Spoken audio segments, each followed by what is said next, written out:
পাহাড়ে জাতি, গোষ্ঠী, ধর্ম, বর্ণ নির্বিশেষে মিলেমিশে একটি সুন্দর পরিবেশ তৈরি করব, যেখানে কোনো ভয় থাকবে না। বিভেদ, সংঘাত, হানাহানি যাতে না হয়, সেই লক্ষ্যেই সকলকে নিয়ে এগিয়ে যাব, বলেছেন খাগড়াছড়ি আসনের ধানের শীষ মনোনীত প্রার্থী ওয়াদুদ ভূঁইয়া। খাগড়াছড়ি থেকে বিপ্লব তালুকদারের প্রতিবেদনে দেখুন বিস্তারিত।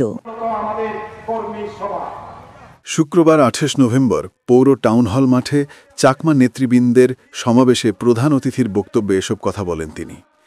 এ সময় পাহাড়ের সমস্যা সৃষ্টি ও ভায়ে ভায়ে সংঘাতের জন্যে শেখ মুজিব ও আওয়ামী লীগকে দায়ী করে ওয়াদুদ ভূঁইয়া বলেন, শেখ হাসিনা পাহাড়িদেরকে ক্ষুদ্র নৃগোষ্ঠী বলে আখ্যায়িত ও সংবিধানে লিপিবদ্ধ করে অপমানজনক জায়গায় নিয়ে গেছে। ওয়াদুদ ভূঁইয়া বলেন, পাহাড়ে শান্তি প্রতিষ্ঠা করাই একমাত্র করণীয় কাজ।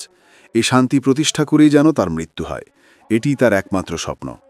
আগামীতে বিএনপিকে ভোট দিয়ে দায়িত্ব দিলে বিগত দিনের ভায়ে ভায়ে হানাহানি, মারামারি বন্ধে উদ্যোগ নেওয়া হবে, যাতে পাহাড়ি বাঙালি ভাইবোনদের মাঝে পারস্পরিক বন্ধুত্ব, আস্থা, বিশ্বাস ও বন্ধুত্ব স্থাপন করে একটি সুন্দর ফুলের বাগান এবং দেশের মডেল হিসেবে এই পাহাড় থাকবে।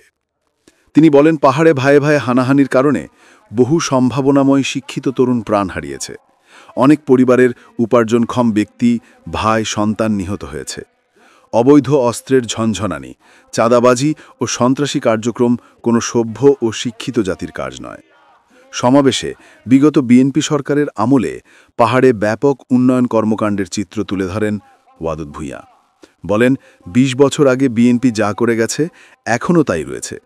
এই এলাকার উন্নয়নের জন্য গ্রাম থেকে শহর পর্যন্ত আরও অনেক রাস্তা, শিক্ষা প্রতিষ্ঠান ও উচ্চশিক্ষার ব্যবস্থা করা দরকার।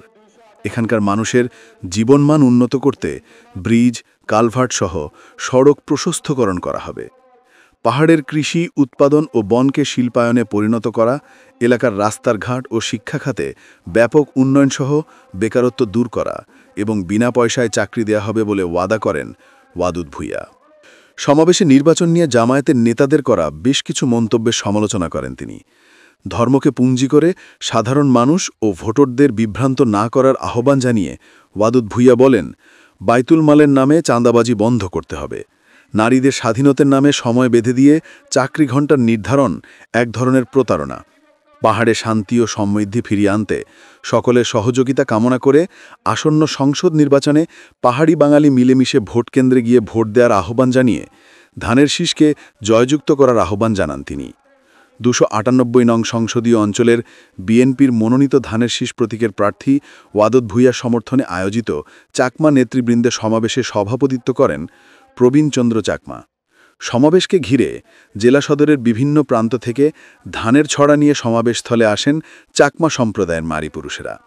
সমাবেশে জেলা বিএনপির যুগ্ম সম্পাদক অনিমেষ চাকমার রিঙ্কুর, জেলা বিএনপির প্রধান উপদেষ্টা জাকিয়া জিনাত বিথি, জেলা বিএনপির সাধারণ সম্পাদক এম এন আফসার, সহভাপতি দেবারানী চাকমা অনেকেই উপস্থিত ছিলেন।